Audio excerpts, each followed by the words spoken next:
This is We're freaking live. This is the best protein though. Yeah. Core powder, Fairlife. I don't know if I can have it on the stream. Do it, man. Oh wait, I'm gonna try to hide all the. Definitely a sponsor. You know what I've seen some people do with that? It probably looks so wrong. I mean, it looks right to me. It's the only way I would do it. I like it. Excuse me. I've seen people do they make almost like a frozen yogurt out of that stuff. Oh man, does it look good. You have to buy something specific. Almost like a gelatin, but it's not. It's like this powdery substance that you put in, freeze it, mix it, freeze it, mix it. I think you have to do it twice. And it just looks like this fluffy ice cream. I'm like, oh God, it looks so good. I mean, that's a 26 grams of protein. And then they have the 46 grams of protein, I think. And it tastes the same. So, in the same bottle. So, I mean, the only thing is, I don't even know why you would make two different. I mean, other than the calories, I guess, maybe. But calories, yeah. That makes sense. Yeah, so I need to pick myself up some. Dude, they're pricey. We get them from Costco, but they are definitely very expensive. A lot of protein. Hey, you texting me. I've been pretty quiet today. I noticed. Like, yeah, I'm like, hey, is this guy gonna be on tonight? You live? Sorry, when I'm eating.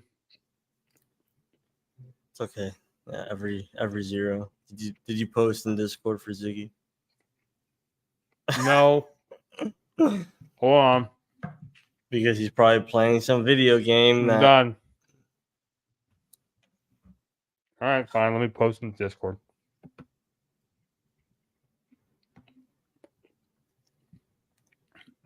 Chew directly into the mic. Ugh. I wake up. Don't make me do the Dr. Disrespect.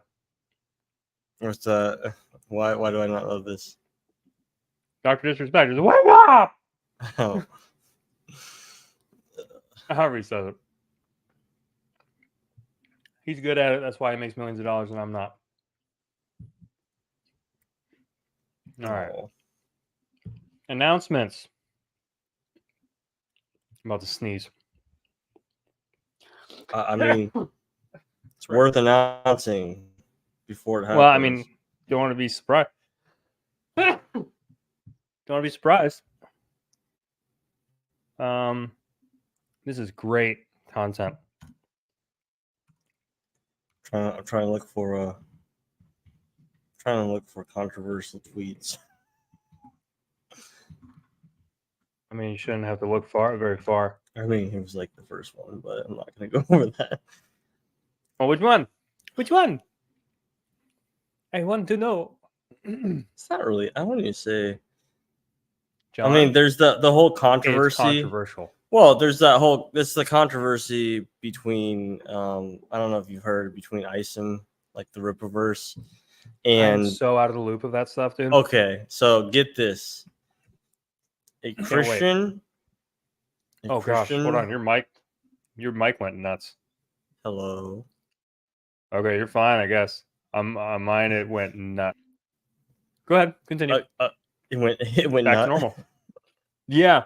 No, it almost like made my eardrums bleed. You're good. Oh boy. So Christian minister is suing the Rippaverse, suing for Isom being a trademark. I heard something about that. So he has a company, I guess, called Isom, and he's saying that it's causing confusion. And so there's this whole controversy right now. They're dealing with their own crap. People are saying, "Hey, dude, go rebrand and change the name and figure something else out. Do a better job on it." But yeah, it is. It's interesting. It's kind of sad because it's coming from, like, I would say, another person that kind of believes along the same lines I think he does. Yeah, in the general like space. Yeah, in the general Or, space, and it's I don't know if it's for trying to hit him trying to get exposure or something, but just Probably. I saw it.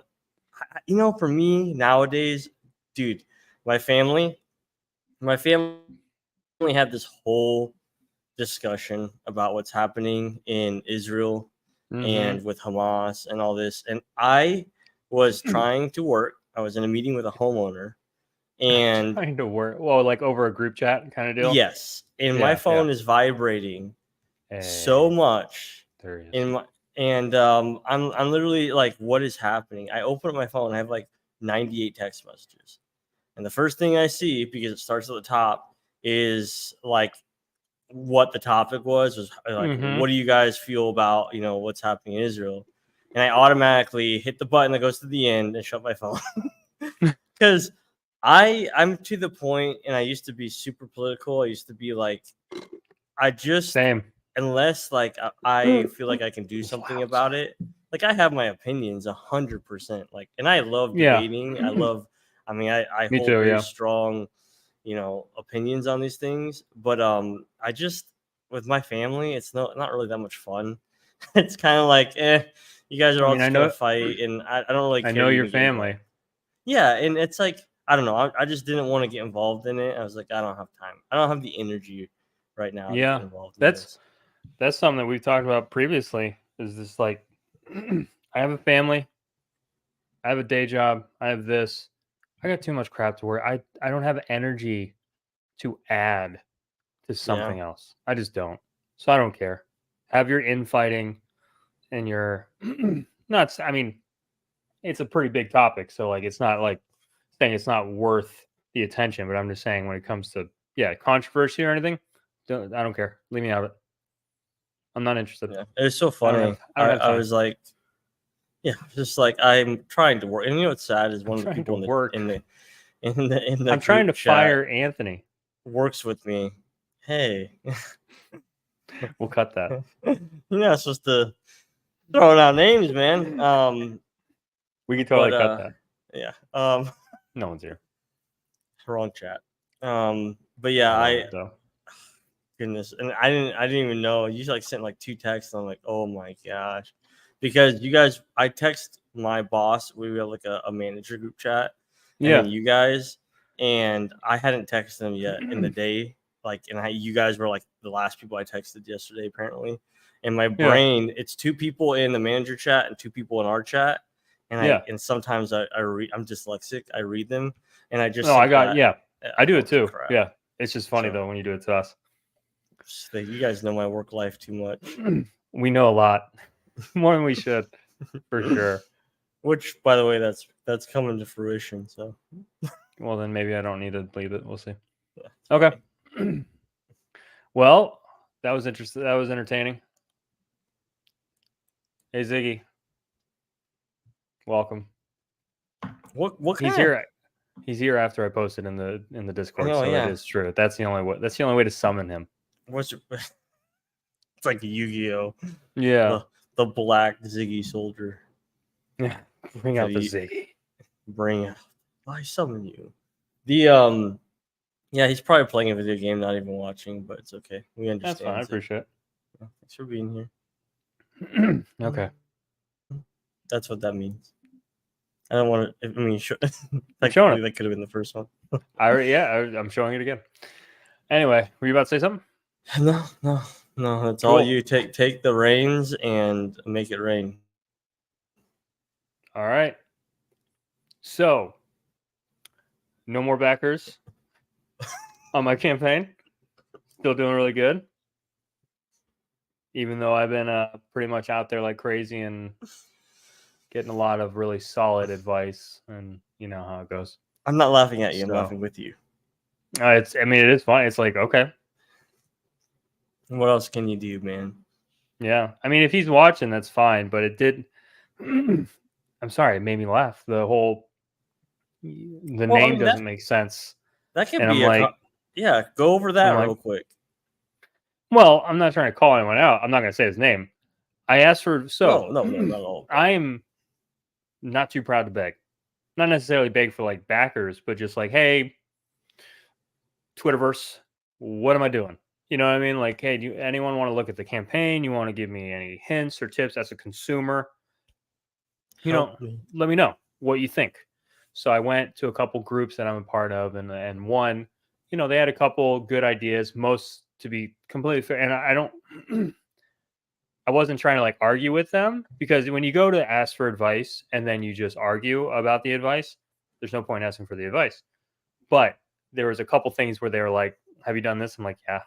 And they're like, "Have you done this?" I'm like, "Yeah." "Are you doing this?" "Yeah." And they're like, "Well, I don't know." I was like, "Me neither." And then one guy was like, he said, "Well," he gave a bunch of little things. I'm like, "Okay, interesting, maybe." And part of that was, and it definitely is one of those things that kind of like sits in the back of your head. They're like, "Well, maybe no one cares." I was like, that's probably why I was a little less nice about it further down the line. But it was definitely his comment was more of a, like, there might not be an audience for this story. And I'm like, Yeah. okay, fair. I mean, fair. There might not be. I know who I'm targeting, but at the same time, he kind of gave the same point me and you discussed about how it seems like everyone's really against AI art, and no one likes it. And they're like, let's make sure this is in check, and we're standing up for independent creators, and we're standing together and all this stuff. And then let's not actually do any of that last part. Technically, let's just post about it. And if you feel attacked, that just is because that's what you're doing. So I'm not calling anyone out because I don't know. I'm just saying that was kind of the comments were like, maybe people don't actually care about AI art that much. And I was like, yeah, probably, maybe. It seems like it's a hot topic with people actually caring, but maybe it isn't. So I was like, yeah, that's a good point. I was like, so I'm definitely keeping that in mind. But all that said, after like a bunch of tech or messages, and then at the very end, some guy was like, maybe you should change the name. Because right now it's called Artificial. Oh, I could make this comment a little more official, because I have it right here. But he said, hold on, everybody.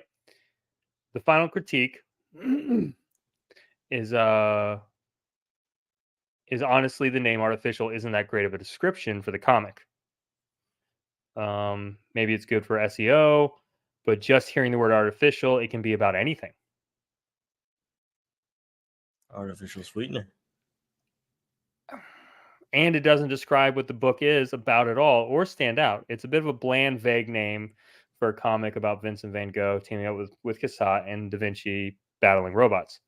So obviously I messaged back, I'm not a huge fan, just personally, I'm not a huge fan of comics title. I mean, I could have called it Van Gogh versus Robots. That would be the title of the series. That's the most like shallow title you could possibly think of. But it would encapsulate kind of a lot of what happens in the comics. Yeah, so I don't it was a no offense, bro, whoever, if you see this, but it was a dumb comment. It just was. That's stupid. I'm not holding much weight to that, sorry. And then I gave a list of, he didn't respond after this, but I gave a list of single title comics that are very popular that have almost nothing to do, like, you wouldn't be able to glean anything from the title, like Saga, or there's a bunch of them. And Yeah. I'm like, so Yeah, if dude. anything, mine's a good title in comparison. There's So a lot anyway. of people who, I mean, like, That was a funny I comment. don't know, man. First of all, you gotta look at who's saying the comment. Is it a creator I or is did. it a writer? Or sorry, is It's it a a creator writer. or a reader or whatever? But like at the same time, it's like, what have they done? Like how I take a lot His of title is very descriptive. does it So say it makes comic? sense. It doesn't say comic. That's the So most I don't descriptive even you know can if I'm get. going to read I don't know if I'm even going to read a comic. I might Book. be reading a movie. I'm confused. So yes. Yeah. I don't know. I take everything with a grain of salt, but at the same time, I'm trying to, figure some stuff out. One guy was really helpful with just saying, like, he gave some actual pointers that I was like, okay, like maybe lead with more art rather than story because the art in this comic is really good. And I'm like, I like that. I like that critique. It's an actual actionable thing I can do and try. That said, we've already gone over the whole concept of like a Kickstarter slash Indiegogo format that doesn't follow the format. So that would be a test, but it by no means is a normal thing that someone would do or would think to do. You know what I mean? I'm up to Yeah. try it, but it was just something that he was throwing out there. But he did comment and share the campaign and kind of said, hey everyone, go check this out and recommend it and everything. So that was nice of him. It got a bunch of retweets and likes. And let's check. Ready? Nothing. So we're gonna be at a standstill probably for a while. I don't know if we're gonna get anywhere with it, but it might just be what it is. The good thing is it's a flexible goal, so even if it says it fails, it technically I still owe the people who Yeah. who backed it. I still have to send them stuff, which I'm fine with because I'd love to send a couple people backed it. So I want to give them their stuff, get a couple more comics out there. So I have been doing my own research, kind of along the same lines. You've been reaching out to the Twitterverse. I'm sharing that I've one been trying to. Well, I mean that one's very true. because I agree with it. I mean, it's just call. I mean, it's probably been done, but the same name that I accidentally said today, just name the book Milkers. Well, there's a person I haven't been following, but she popped in my feed, but her name's something Wheeler. I don't, Oh, I'll call. dude. Yeah, her campaign's just called her comic is called Boobs. She is the Wheelers. It's two people. It's the Oh, husband is and it? wife, and they are controversial as Oh, like I have all no get out. idea. I haven't been Yeah, watching. dude. All I saw was like Wheeler pop in and just like, do you like boobs? And I'm like, There, I mean, yeah. And then I was like, come check out our campaign. I And think. it's just called Boo, and it's literally just boobs. And I was like, oh, Yeah, it's yeah. doing I pretty think. well. In Well, yeah. case I you think. were I think wondering. they're. I think their whole thing, man, is they're just like they're creators who got No. attacked at one point, and Yeah, now that all makes they sense. do is attack everyone else. Like, I Yeah. mean, I so mean, that's what you breed when you attack people. it's So like everyone's, but like just over stupid shit, dude. Oh my gosh, I'm yeah. like reading some of like the stuff back and forth. I'm like, does anyone care about comics, or is this like just No. like call out other creators and try to bring them down? I mean, I get that everybody's technically their own business and you have to do well, and we're all competitors against each other at the end of the day. But at Yeah. the same time, we all have a love for making comics. We can be competitors and still create comics and not be jerks to each other. But man, Yeah. they're so competitive. But anyway, like I was saying, Unless you real fast, unless yeah, your comic is called Intelligence about artists that are being sent to the future to fight AI, you are not a competitor of me. yeah, You know what I mean? You're yeah, just making comics. I'm making comics. We're not I don't view it as a competitor, or it shouldn't be viewed as a competitor.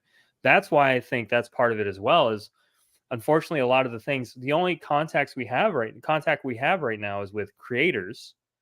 And I think that's a big thing where it's very um I kept saying this before, famine mentality, where it's like they see it as a competitor. So they don't want to oops, sorry, getting a call.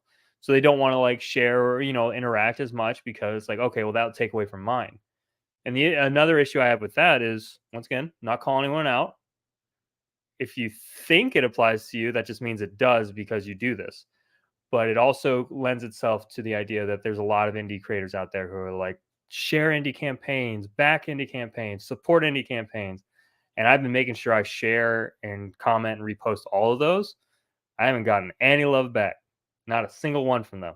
So yeah. Yeah, they interesting. said for every 1,000, it could be 100, it could be up to 1,000. You might get one new follower or Yeah. backer. Like it's a struggle, man. But at the same time, it's like it's not obtainable. No. It's just figuring it out, and that's why like I don't know if you saw this. I'm gonna actually pull it up and just go All right. over it While with you're you. pulling it up, I'm gonna Yep. go. Sable's out of town this week or the next couple of days, so she wants to FaceTime with the kids. Oh, okay. I'm just gonna go give them the phone real fast. Let me FaceTime. No Be problem. right back. Make sure everybody can see this.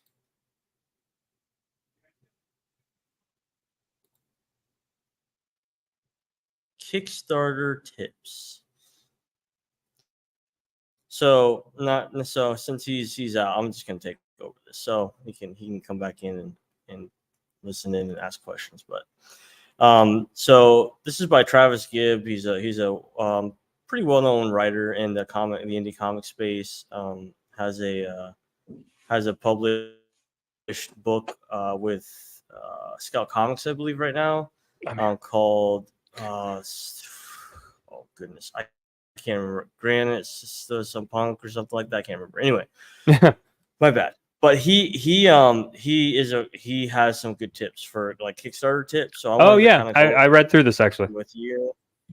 Yeah, I think this is great. So okay, so you and I don't really like create a basic digital deluxe tier. He gives some really good tips in here. Even like I think the collector's kit was a really good one. Yeah. This one is super smart. You're technically getting like a package from the company, and you can sell everything in that package. It's $40 to you for 10 sets, and then you sell it Sticker as Mule. It's part great. of it. Yeah, one, create a basic digital deluxe tier. A lot of people do not do digital. It's pure profit, and then he talks about the pricing behind it, which is very smart. Like my book's a 44 page, so it's double that, and I'm doing it for 7, I believe. Yeah, I'm doing So mine's if I were to 36, double and the I'm doing page it for count, free. yeah. So if you double the page count, it would have been $8 technically if you're going off pages, and I'm doing it for 7. You're doing it for even less. And so that's a really good one. This one we talked about, getting a collector's kit. Always start your stretch goals with digital rewards, so everyone gets the digital kind of deal. Backer goals, setting those up to where when you hit certain, I like the backer goals in the sense of like, hey, we hit, instead of doing like a money thing, say hey, we hit the 50 backers, and I like now that unlocks something. I kind of like that a lot more. Me too. Yeah. Communicate with your audience, and that's a given just through the Kickstarter. And then so that's pretty much that. Like, and I went through that, and so I think I'm going to I can't show you this. I can't show you this. Don't show me anything. Because I want to go over the art of the hook. Kind of what the guy was talking about with your whole like lead by the art. So let's do it right now. Why not? Well, we're on it. Yeah. So the art of the hook. So I'm doing a collaboration with another artist, and I'm trying to. So it's a very different situation because I'm doing his story, right? So like he knows the story, he has his idea for the story. I'm the one fleshing it out with the paneling, the pacing, the dialogue. It's just it's almost like I'm taking what he has in, I would say, novel form and putting it into a comic book form, into a scripted form. So I'm like, you know what? I'm gonna I'm gonna really look into like different things, play around with it a little bit. So the art of the hook. So this is interesting, defining the hook. So I guess I won't go over and read everything in here, but I'll summarize it. So pretty much what DC was doing and what a lot of people aren't doing nowadays is literally beginning your first page with a splash page, something that automatically captures the person's attention with the art. Like you open the book and you see that and you're like, okay, that looks cool. They've already said it looks cool, and you can add some dialogue or something like that, but they already feel like the art is going to be cool. And so what else is in the book? And so they'll turn the page and you start to maybe get a little bit of the story. At least trying to get an understanding what's going on by like the third page. But the biggest thing about this, like the whole spiel about this, is the first page being the hook. Can you Yeah. hook your audience with one page? And so I'm going to try to do that. So I've been reading up on this kind of stuff, trying to understand how I can be a better writer. And I'm going to do this with my future books as well. So like a lot of people, they'll do they'll try to bring you into the story. So they'll give you the setting. Like maybe Yeah. it's like my first page, I believe, is actually pretty much a splash page of Yeah. the world, and then a certain place on the world, and then it brings you into the story. But really, what that is saying is like you've already got to capture them in their imagination on that Yeah. first page. Yeah. And if you can't do that, then they're probably not going to get very far in your book. So I am going to implement that. Like, I mean, I guess I can say it because eventually we're gonna have this out. But that first page is going to be one of the main characters. He's going to be cutting the head off of somebody, and it's going to be flying across the page, and it's going to be a full splash page. Mhm. First thing you see is somebody being decapitated. Like Cool. right off the bat, opening up the book, you're just going to be like, okay, what the heck's going on, right? Like, that's the first thing you think.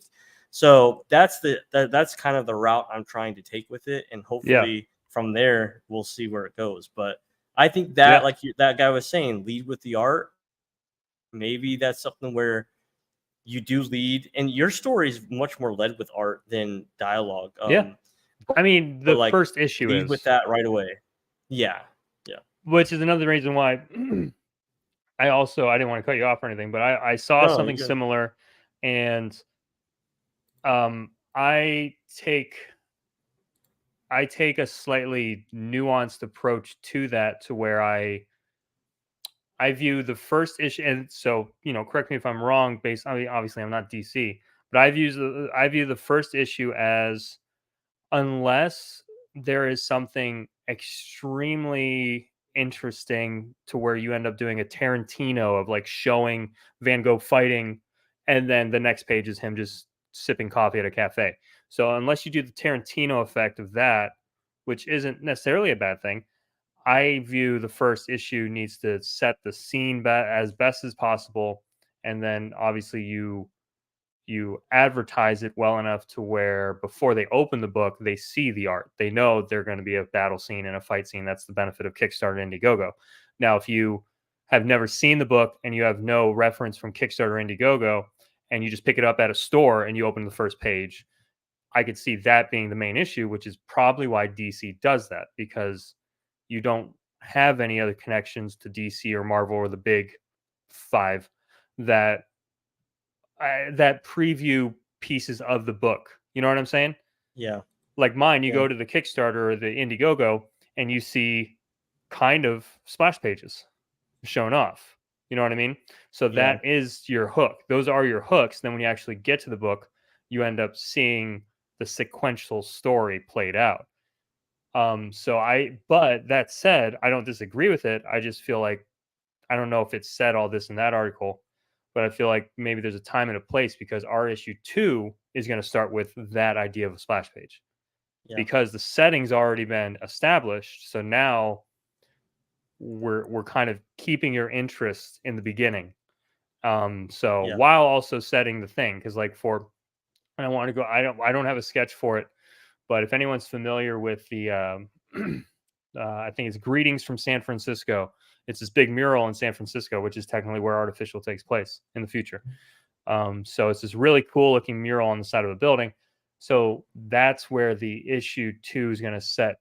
That's going to be the first page. It's going to be a massive splash page of that kind of on the side, with like a grotesque looking zombie with a crow just picking its eyeball out, and like sparks and stuff like that.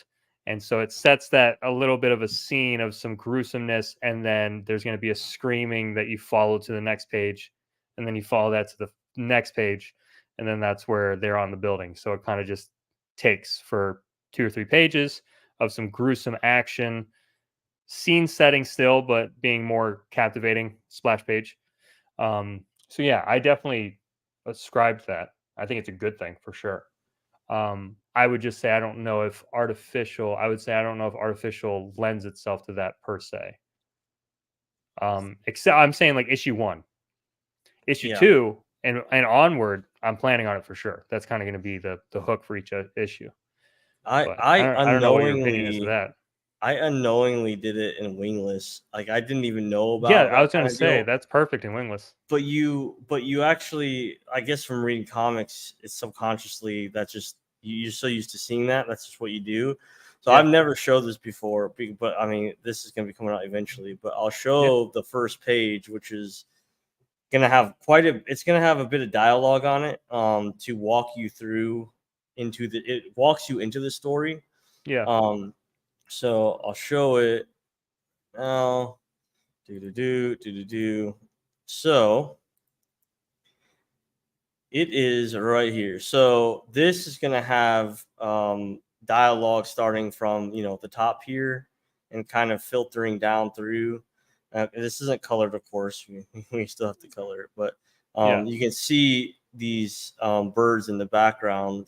You know, beat the crap, and the main character standing here. And through that dialogue, it leads into these pages, which we've already seen before, and that dialogue will actually continue through all of this. yeah, So the idea behind the introduction to Wingless and in this issue is really I get to tell the story from an adult Astro. So Astro yeah, is actually telling his story narratively through these pages. And then, it kind of goes, he kind of fades out of the narrative and you jump into the comic and the actual story. And then the narrative will come back in towards the end of the story. So it's really interesting to see kind of what we were just talking about on that writing that DC whole deal, yeah, because I unknowingly did that with Wingless. What's interesting is I didn't do that with the last wand when I originally wrote it. So hopefully it plays in. But like you were saying with yours, I mean, I feel like, and even Zig said it, but yours led a lot with story, and so now you're getting into the action, like the hmm action right at the end of issue 1, because you set the premise and the narrative, and then you're just gonna. I mean, I'm sure it's yeah, gonna be fun, man. yeah. I mean, I'm super excited for it. That's why I wanted to show. And since Ziggy's here, it's good. But I have the first 10 pages sketched. And I made Mhm. sure I told Gabriel, I was like, send those over, put them in the Dropbox so I can, or in the Google Drive because I want to show them off. Now, if no one has seen, like alpha versions of a comic book, this is the alpha, just scribbles on a page. But I like how Yeah. Gabriel does it. It's followable. So that's one benefit to it. So I figured I wanted to show it off to you because I'm excited for it. But I'm not going to give you anything either. I'm just going to show you them. If you can figure out what's happening in them, good for you. But otherwise, that's it. All right, hold on. So this first page you're going to see isn't technically the first page. The first page I mentioned is that welcome to or greetings from San Francisco. This is technically page 2. And then once again, as I'm sure most people know, far from the first draft. You know what I mean? Like Yeah. it's well, let me see if I can bring you up over there. There we go. I like this. I like this. So, so a lot of things are going to change. We already mentioned some of them, but these are just the sketches. So where are we at? Present. Share screen.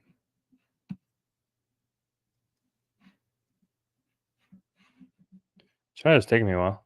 I'm slow right now. Sure. All right. So some of this is definitely going to change, but a lot of it won't. Let me know when you see it. Oh, I see it. So this is page 2. Ah, Yeah. where's page 1? That's what I mentioned. We don't have the sketch for page 1 because that's Oh, the greetings from San Francisco page. oh, okay. So I'm not gonna hold too long on these because I do want to give a little more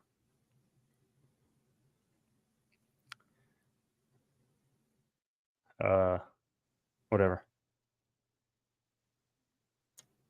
Some of these, I mean, that's another thing is a lot of we're hitting the comedy a little harder on this issue, especially since the trio's kind of together and we can kind of start playing with their interactions a bit.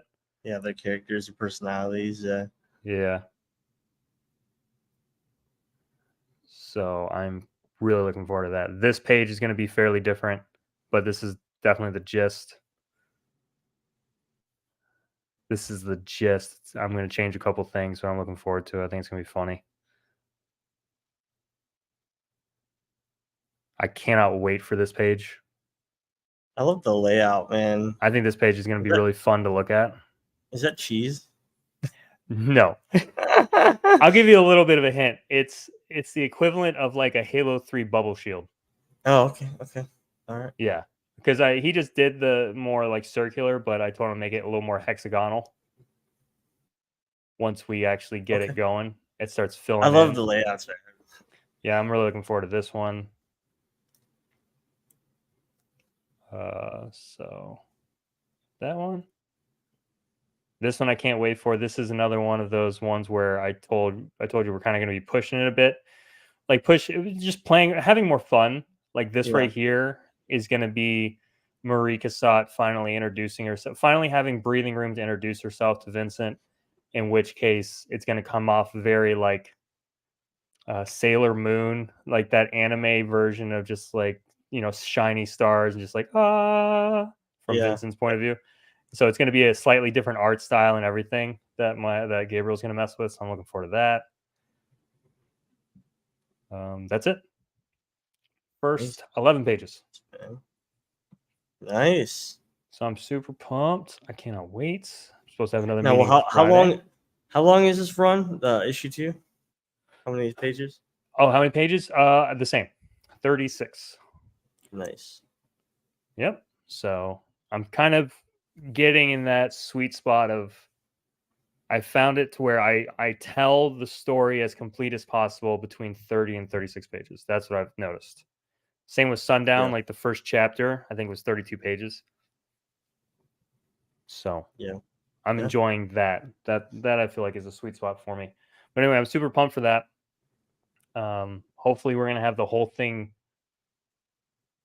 inked by the end of November. And as we ink, since now we have a colorist, hopefully we might actually have it completed by the end of November. So that's our goal. Dang. Yeah. That's because I mean, we already talked to him about it, and like that right there, those 10 pages, that was a 2.5 hour long meeting. Take my roots. That was and I told John this, like, I still don't understand how you don't have like long meetings with your artists. It blows my mind. I think you should sometime. I know you don't have a lot of time. For the last wand I did, but my other artist, we haven't. It's different. It's different. Yeah. I get you for sure. But like this, that was a 2.5 hour long meeting where we went, we nitpicked every single page, made 10 notes per page. He's going to revise. So like we go through this comic with like a fine tooth comb, but it's so much like you get done and you're like, oh, frick, that was 2 hours. Yeah. Like it's so much fun. You're really in love with the story as you're doing it. You're like, and you're like, is this pacing right? And then that right there was really cool. One of the fun things there is like I'm looking at my script and I'm like, okay, once I see him sketch it, I'm like, we're rushing this whole page. I was like, this needs to be 2 pages. So actually, technically now the comic's 37 pages because we just added a page. Because I noticed, you know what I mean? You get in there and you go, oh, this rushes. We need this split into 2, and we need to make these panels bigger here. You know what I mean? Yeah. And then that'll be a nice page flip to this page, and we'll just have it be 2. And then we're all talking about it, you know, the colorist and the artist, and we're all together, and we're like, yeah, that makes sense. That sounds good. On to the next page. It's so much fun. I love it, man. So much fun. So, I'm really excited about it. I think it's going to be a lot better than issue 1, like immensely better than issue 1. And I'm very proud of issue 1, so I'm looking forward to it. But Lord willing, it'll go well. Maybe I'll get 8 backers. Fingers crossed. That's my goal. I'm aiming for 8. That'll be my backer goal, as that one guy mentioned. As long as we get to 8, everyone gets a comic. So, or honestly, I am very serious about considering not doing Kickstarters or Indiegogos. You know what I do? I pay for the comic, and then you come to a Comic-Con and you buy the comic. And then I put it on a website that Mr. Groot here should be working on right now instead of playing Lies of P or Starfield or whatever you're playing. And then we just sell them that way. But anyway, that is an honest consideration of mine right now. Are you it's less stress. Are you gonna, when your next campaign, are you gonna run like artificial 1 through 2 kind of deal? Like you still get one? If I do, if campaign. You do, I'm on it. That it's a very serious consideration. I'm considering just come to the cons. There'll be a printed copy there because I'm gonna buy them and print them. Basically, I'm just buying stock in my comic. You buy them, I sell this many. Oh, cool! I made some money back. Sweet, that'll go into issue 3. Next con, issue 3 will be available, and it'll be there on the table. Until then, come to BentBox.com/store and buy the comic physically, and screw off Kickstarter and Indiegogo. Anyway, that is a very thing I'm considering, very real thing. But we'll see. I'm up for toying with it, and then letting you, if you have success with Kickstarter and Indiegogo or anything, that's good, and keep it going for sure. I heard a creator say something today that got me. It made me think. But he was talking about what he said. He said, as a creator, do you plan on still being a creator in 5 years? Do you love comics enough to where you see yourself making comics for 5 years? And I said yes. That creating 100%. is just a part of me. Even if I have a slump where I have no money and I can't actually produce something, I'm still going to come back to it when I can. But it's just in the blood, right? So I thought his thing was, if you say yes, then why don't you make content and build an audience for the next 5 years? And his thing is, you have to, people will say, oh, it's easy for you to say. You have a ton of followers, a ton of people. He said, and you know what I tell them? Were you there when I had 15 videos with 0 people watching? Yeah. Were you there? What he said. So he's like, you got to understand that it's a commitment. You have to make content. The more content you make, the more people you bring in, the bigger the audience, the bigger the sales.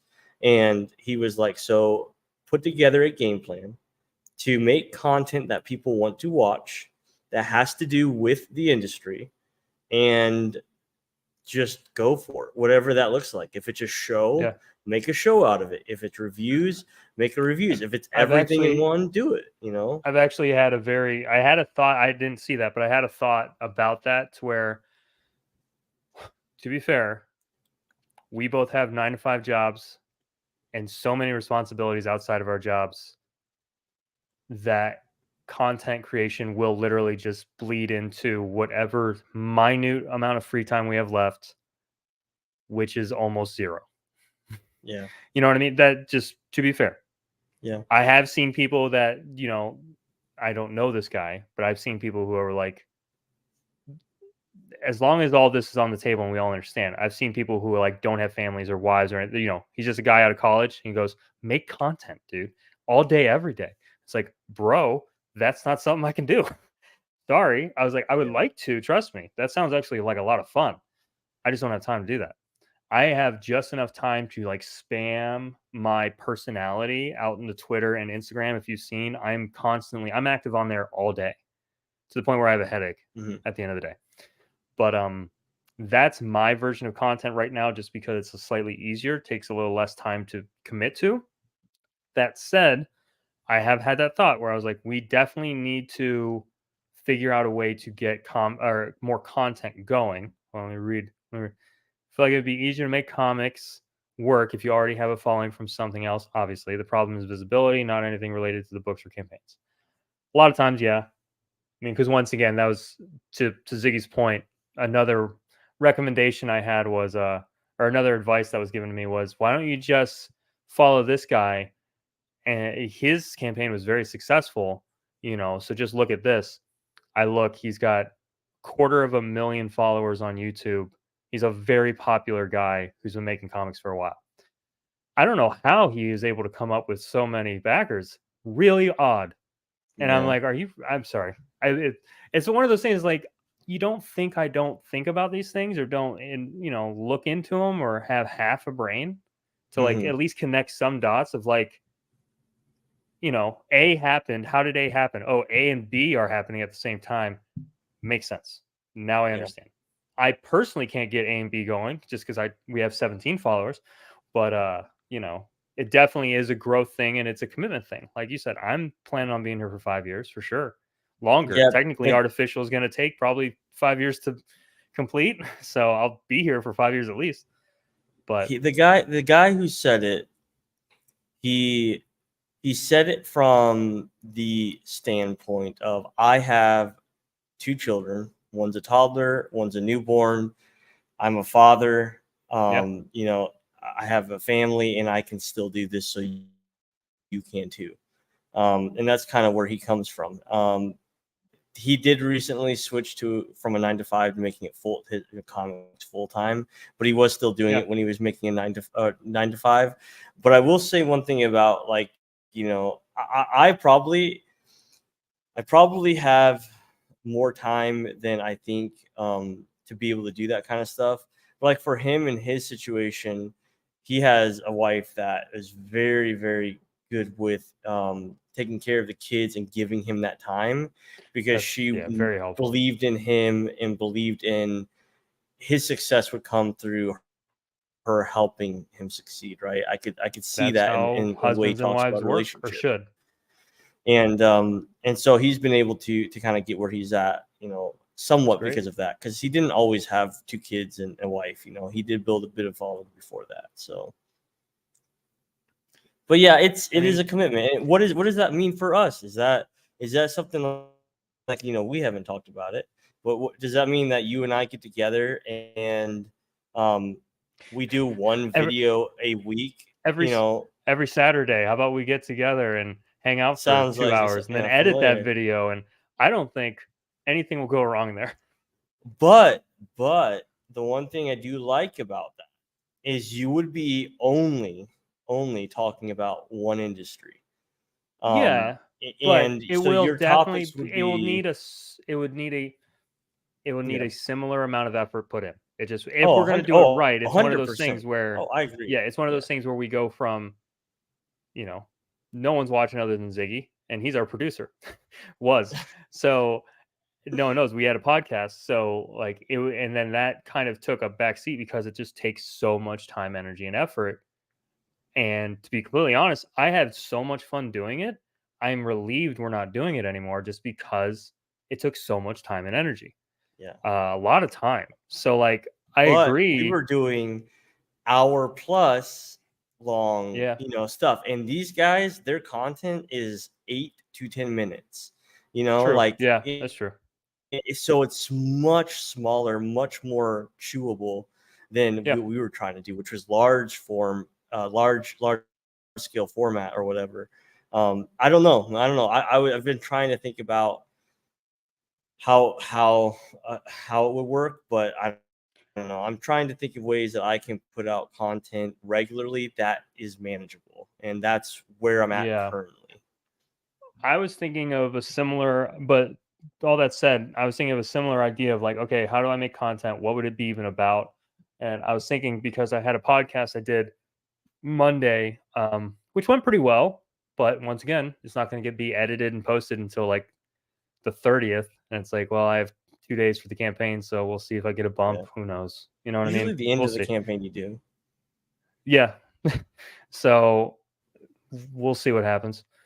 But anyway, that one went really well. But one of the questions was kind of like, you know, asked me about comics and my history with comics. And I kind of pointed out, I was like, I was super into comics as a kid with my dad. And then I stopped caring or reading or looking at comics for since I was 6 years old up until last year. You know what I mean? Like I just stopped, which is why I don't know anything about anything. And so he's like, well, I love this artist and this writer. I'm like, who?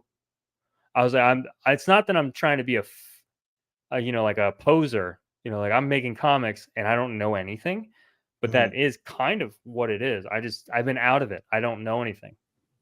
So I had the idea of like running like maybe 5-10 minute long videos of comic newbie reads one of the most popular comics and like gives my impressions on it. I was like, I have no idea who this is. I never read this Carnage or this Yeah. Venom or this Batman. And then I go, oh wow, I really like it. It was really cool. Give my opinions and thoughts on it. First time reading something Hellboy or something would be kind of cool. So that was my idea of like making content, because I could just go down to my local comic book shop or just find one, or even pick at Get a Ziggy's complete series. yeah. And then just Get go it like, and read this it. is day one of this series. I've never read this before. Here's my first thoughts. It's pretty cool. Or that could be that was something with me, but it could definitely be something that we do together, to where it would be more like the content that we would both do together. But Yeah. I don't know, man. So that's an idea. I'm planning on hiring. This is the kind of direction the podcast needed. Focus on making regular. Yeah. I mean, it's true. That said, a lot of podcasts also just talk about random nonsense, and they're very popular. But it's I guess whoever the viewer is Yeah, technically. I like the industry focus. I like the comic book focus only because the people who are going to be interested in reading your comic are going to be the people who are interested in the video you're making about comics. So it Yeah, for really sure. helps a lot. Like the guy that I was listening to today, he said it really well. He said it would be really smart for a nerd, a known nerd, to someone who even played Batman. So there's a new comic book coming out where Zack Snyder is now working with Tom Hardy to write a comic book. Well, Tom Hardy played Yeah, freaking Bane, right? So yeah, you have a nerd. It makes sense for him to come out and get into comics, right? And people are going to yeah. follow him and read those comics. But it doesn't make sense for someone like Andrew Tate, who has nothing to do with comics, to try to get his following to buy a comic book he writes. No, And it sticks because he said your audience, if you're trying to force your audience into something that you have no idea if they like it or not, you are playing a really dangerous game. And also, you look like a poser if you actually exactly. look at freaking his comic book. It's absolutely atrocious. Oh yeah, for sure. And I would expect nothing It's less. hilarious. But he tried to make a buck off of his following, and that's exactly what it looks like, because he had no idea what he's doing. But if you have a love for making, if you have a love for comics, and you have a following that is in similar alignment, they would be much more inclined to buy your book and enjoy the book with you. Oh yeah, no. A following is very important. That's how you get backers and people who buy things. You need to have a following. You need to have readers. You need to have people who enjoy your content. That is building block one. So like, no offense to him, right? That this is very common sense information. Yeah, he was saying like, obviously Andrew Tate's gonna have a comic book. It's gonna be garbage, but it's gonna sell because it's It's Andrew gonna Tate. sell, but it's sad because I think it's a two-way street, because I've heard that it's really good for the industry because it brings people in, and then people are like, yeah, it brings people in, and they read a garbage comic book and they never want to read one again. So Yeah, if I don't know if we they're want these people in, to they're be honest. out Yeah, just as fast as they're in, right? So yeah, did it really actually help the industry? And I mean, bro, I saw the art. I was analyzing the art, man. The first artist I ever hired that was like super cheap, and it wasn't the best work. That's what it looks like. This multi or billionaire, whatever he is, hired. Bro, you have yeah. everyone in the world. You have the best. You have who will work with you. That's true. I was about to say You're Andrew is Tate. Andrew Tate. But people for So, money, man, do people sell their soul for money? I mean, yeah, So he I'll could draw for have Andrew found Tate. an absolutely amazing artist It'll be that bad. would have been done the book, but it's just hot trash. It's garbage. Yeah. I I mean, mean, that's bro, all I can expect. it fizzled out just as fast as it came in. I Yeah. mean, it was a buck. It was a money grab, and Yeah. like anybody who has a following like him is going to make money off of something like that. Right. Period. But whether or not it actually It's means sustainable anything, or something. Yeah, exactly. Which is what we're trying to grow and do. But that's what I'm saying. Like once again, these comments are more no brainers to me. It's like, you need a following to sell comics. Like, yeah, I know. Yeah. Now it's how do you gain that following? That's slightly more important. Obviously, make content that appeals to your followers. True. Don't really have anyone yet, so it's trying to figure out who that is and build on it.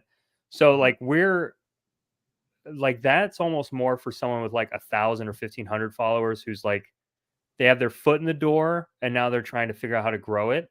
We're at least from my point of view, we can see the door. It's over there. We're going to try and get our foot in the door, but it's over there. And we don't have followers yet, really, or at least not a lot. So it's trying to figure that out. So we're a step behind that. So we're working to it, but We're new. It's challenging. We're new, but that's something where content wise, I really am looking forward to the cons because I think creating fun, entertaining content, focusing on cons, whether it be broken up into small TikToks or reels or long form videos, scrubbed into just short clips that are just like funny and quick and entertaining, I think is going to be really enjoyable. Just meet and greets, hanging out with people, just, a quick shot of us like, like, hey man, what's up? And then move on to the next shot. Like that kind of stuff is going to be catchy and will be good content. And I'm planning on asking Ali, my sister's husband, because he's got a really good eye for photography and videography. And he does something I call it a life lapse, but that's only because he did it with like wedding videos and stuff. But basically, he'll just hang out with you for a day. He'll hang out with you for a day. He'll videotape everything. This is true. We have one good follower. You are correct. And we that have quality, and quite a bit of quantity. I would like a little more quantity. I'll dilute the quality a little bit for a little bit of quantity. But I do appreciate our biggest follower. I do.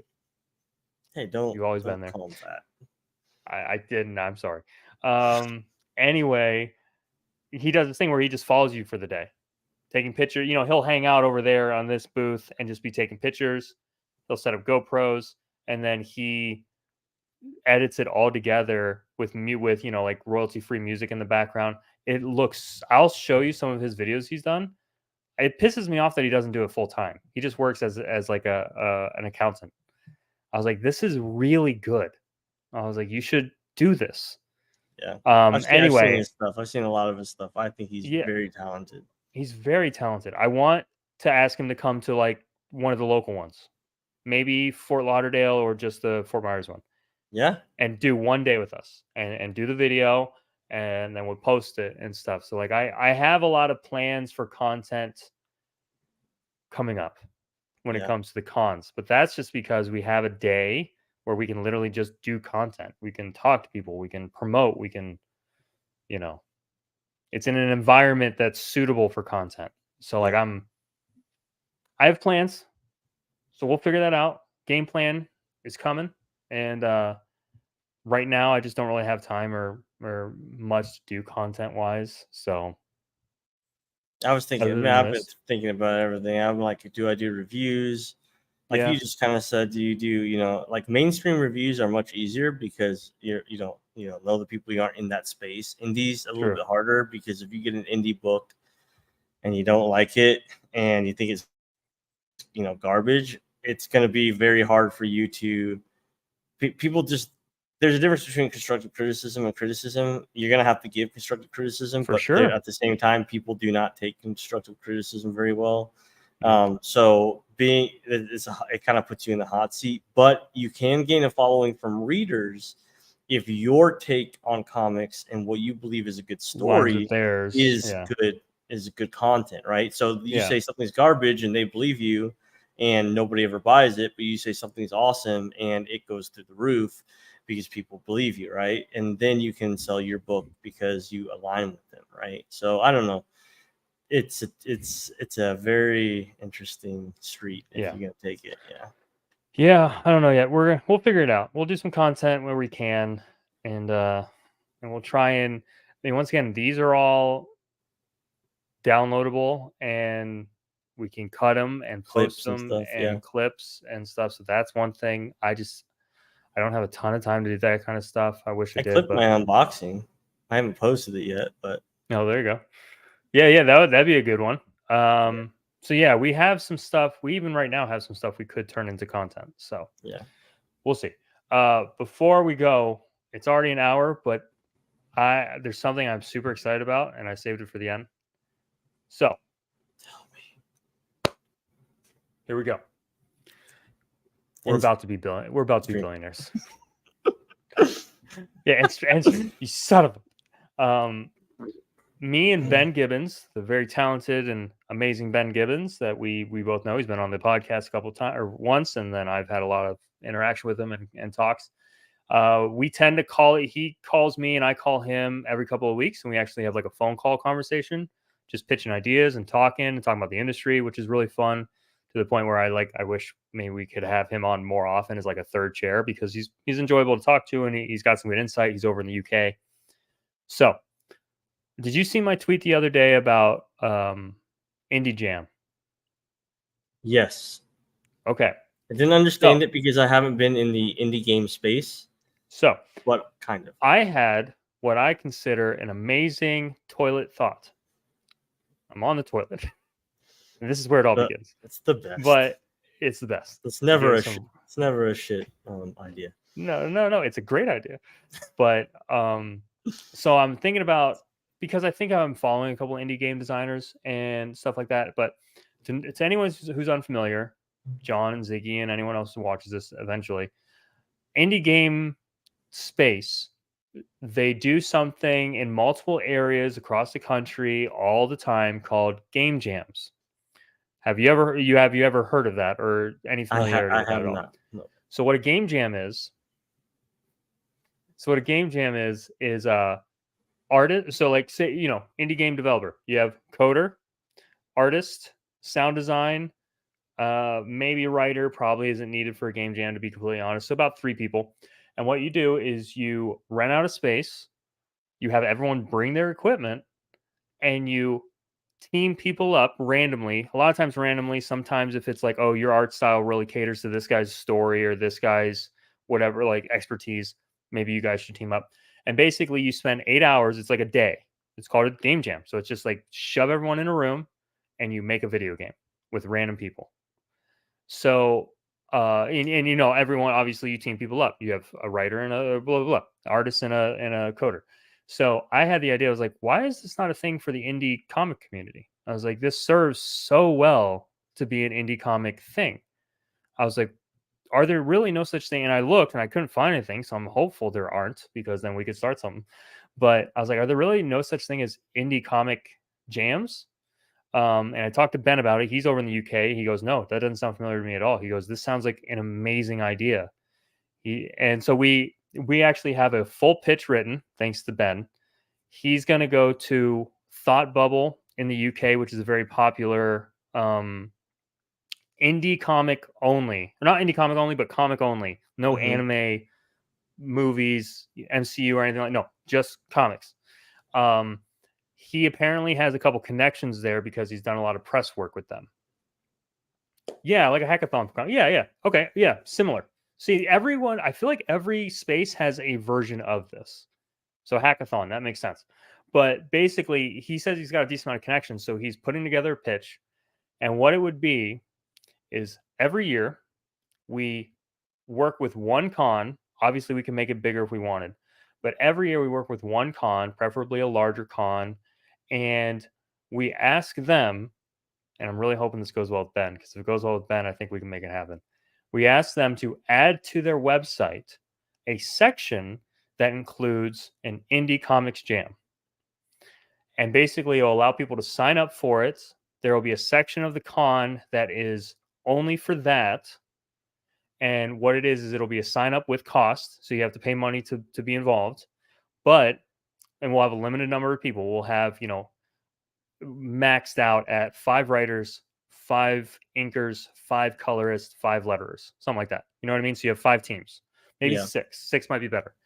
So you have 6 teams, and basically it's just either the day before the jam or the day after the jam. Probably the day before would be the best. Is you allow people in, and they make a comic book in 8 hours, and it would be the equivalent of creating a anthology type book, which are very popular right now on Kickstarter.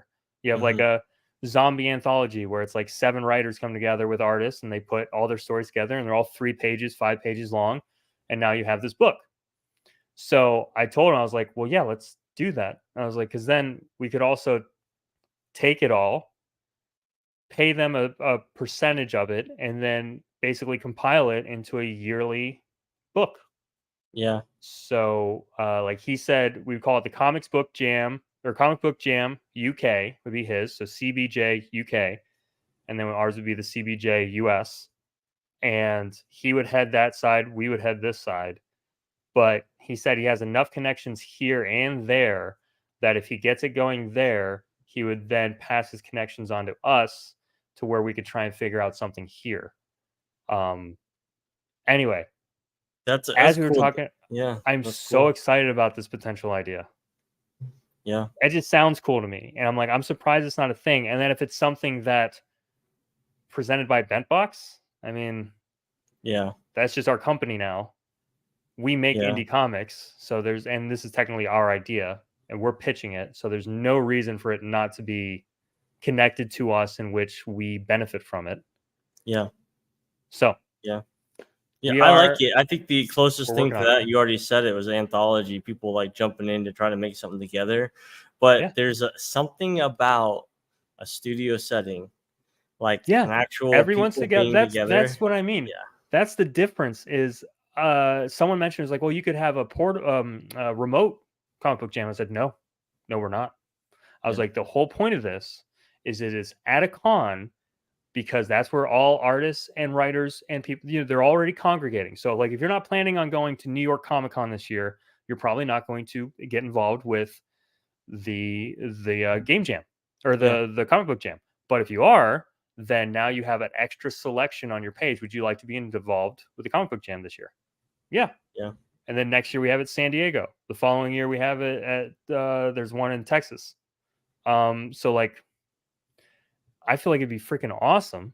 Yeah. And then also that's the benefit to it. I think there's something different about having a round table with your writer talking to your inker talking to your colorist, and then your letterer, and then they all work together immediately, not over email or Skype or anything like that, but it's all just right there. And then at the end, you have 5 pages of a story, and then it goes into a physical book that gets sold every year as an annual anthology for CBJ US or CBJ UK. That's pretty cool. And at the bottom right, it says BentBox. Right there. Gotta brand it. Just right here.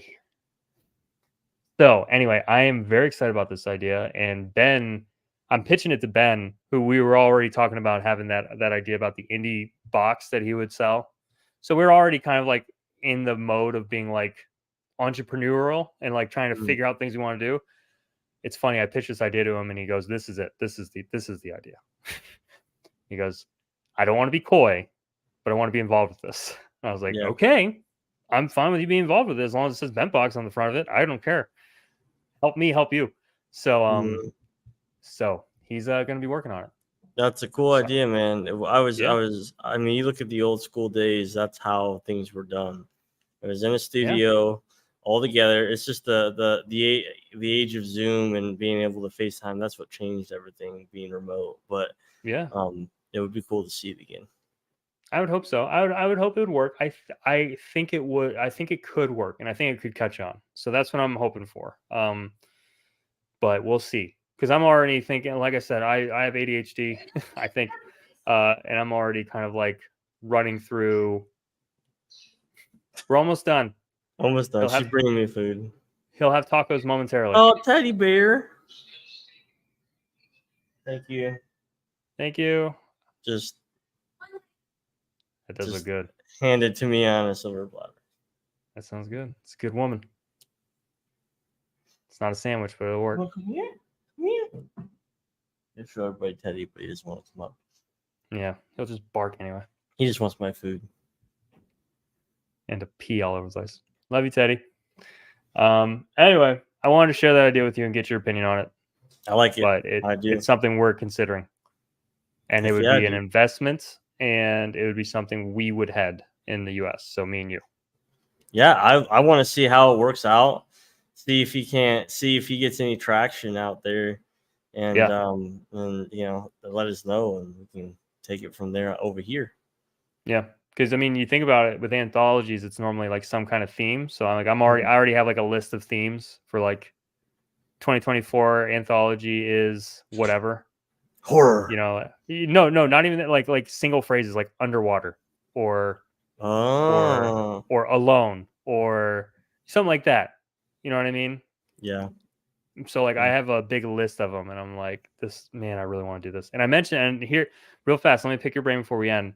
Yeah. I told him I like the idea of exclusivity, as in one con has it per year, and then we just go around every year to a different con, rather than commercialize it. Now then again, commercializing it does turn it into a bigger opportunity for business, but that's not necessarily my goal for this per se. I like the idea of exclusivity to where it's like this year's comic book jam is in San Diego.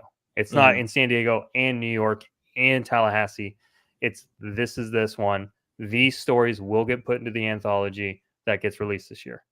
And people get to walk by and get to see you doing it. Like get to see it in progress. Like they get to watch the teams. Yeah, nobody's ever got to see that. Like, there's video footage of people doing it and stuff like that. It's like a normal job, but people being able to walk by a booth where people are like actively making a comic, collaborating, that's a really cool concept. And then that's content heaven right there. Just GoPros on, following people, asking people. Me and you going up to a table and be like, "Hey guys, what's your story about?" That's pretty cool. Oh, what's this panel going to be? Oh, I like it. You know what I mean? Next table. Yeah. Will be interesting to see the workload and is distributed in those 8 hours. Yes, seems like the writer would be busy in the see. That's my only issue. Task him to do the video footage. Yeah, and for the color, it's the opposite. So that is but the only thing is with that is potentially the reason why I like it, Ziggy. That is one of the issues that could come up. I hope it helps people do more of what I do with my artists and colorists. I don't hand them a script and then go piss off. You know what I mean? Yeah. I hand them a script. The inker inks. We comment about it as the writer. The story as it goes. The colorist gets involved. The writer technically has some say in the color as well because it should match the tone of the story. So like I would hope that throughout the whole thing there is some consistency to the collaboration. You know what I mean? It's very possible, yeah, the writer will go like, "Oh, well, I wrote the 5 pages, I'm done," and then just go walk away. That's my only concern. So I have thought about that, Ziggy, and it's a good comment. I just don't know what the solution would be, but we could figure something out. But anyway, I like the idea. I want to see if you liked it, and it's something I'm going to try and play with on the side. I do like it. So, sorry. All right, I'm glad you like it. Potentially pre-constructed because Ziggy asked pre-constructed or randomized. I like the idea of randomized just because it's kind of easier, but then again, so there's 2 benefits to that. Either if it's randomized, you could get a guy who's really good at writing horror and a chick who does art who's like manga or like chibi art. Yeah, I like that idea. You know what I mean? Of those 2 going like, well, frick, now we have to write a horror book, or the horror guy going like, okay, I guess I'll make something that's kind of more flowery, but maybe with a dark tone to it. You know what I mean? That's why I like randomized. Pre-constructed will be easier because then, obviously you can kind of match people to their tones. Obviously people can send in their portfolios and we'll pick who gets what. It'd be great for indie artists, dude, or indie creators, indie anyone. It would be great. Yeah. And then I have their information up there. I mean, each story. Yep. This room is for the game comic book jam US right now. Here's the room. Here's the artist. Here's the colorist. I think it would be better if it was pre-constructed because teams could plan to deliver a cool idea at the annual event. True. That said, the planning stage is kind of what I want involved in the 8 hours. You know what I mean? That's kind of part of the downtime that could end up popping up is, say they have a super tight idea for a comic and then they come to the game jam and they knock it out in an hour. It's because they already had it like planned. We know what kind of story we're going to write. I don't want that. I want it to be truly like, I've never met you before. You've never met me before. Let's make a comic. Yeah. So that's the soul behind it. Theme, that's a good idea. Theme might be secret. I like that idea. Obviously, the writer more than likely would have a benefit if the theme wasn't secret, but not really much else would be benefited there. See, this is the kind of stuff. It's a think tank kind of situation. It's like, all right, what all needs to be involved, including like compiling. Do we need equipment there? Do we need like full-on Wacom tablets with a PC, or are they all going to be doing it by hand and then we scan, have it digitally rendered to where it's super high depth and well put together, and then print? So there's a lot involved with it to make sure we know what we're doing, to where the first one I'm sure would be a nightmare. But but if we get my thing is, if we get a hook at a con, if we get one dude at a con who is involved with production or PR or anything and goes, all right, yeah, let's try it this year, I'm going to flip my lid. I'm going to go so full bore into this thing, and I'm going to try and think of every freaking possible thing, and we're going to make content out of it, and it's going to be advertised, and it's going to be tied to us, in hopes to obviously pitch it to the next one. Ben, honestly, dude, I pitched this idea to Ben last night. We talked for about an hour and a half, pitched the idea, talked for a little bit about it after I pitched it. This morning, I woke up with a full, like, 4-page press pitch to Thought Bubble and all the places he's planning on pitching it. And I'm like, hey, Ben, I'm glad I met you. Like, this is very helpful. I was not planning on having this. The give and take. Yeah. Ben is going to iron out a lot of the issues, but the think tank is very helpful, though. Like Ziggy just saying, like, should it be secret, or, you know, that's stuff that I haven't thought about yet. So that's helpful. Man. Okay. I'm excited. That's it. All right. John is excited. I'm excited. We'll see you guys at the CBJ UK BBC. Brought to you by BBC. So many acronyms involved in this plan. That might need worked out as well. Well, whatever. BBC plan. Did I tell you that someone... this has to be on air real fast. Did I tell you that someone tagged me about 3 weeks ago in BentBox whatever, which is the porn site that is closely related to this? So they must have went at BentBox and it autofilled the comics, and I got tagged in it, and it was like a link to some chick on BentBox.co. Just that's actually hilarious. Butthole and everything. And I'm like, I got tagged, and I'm like, oh, cool. What's that? I'm like, oh, and it just took me to BentBox.com or BentBox.com. I was like, oh no. My worst fears have come true. I've been waiting for the day. I immediately untagged myself and then blocked the person. So hopefully no one saw it, but man, did it make me laugh. Our follower count went way up. Hey, I'll take some feet pics, you know, if it gets our follower count. Now we know what the content we need to do. Here's the content. And we have a place to put it, a whole website. Oh my. All right. That's it, everyone. Thank you so much for watching, AK Ziggy. Okay. Bye. Until next week. Bye. Bye.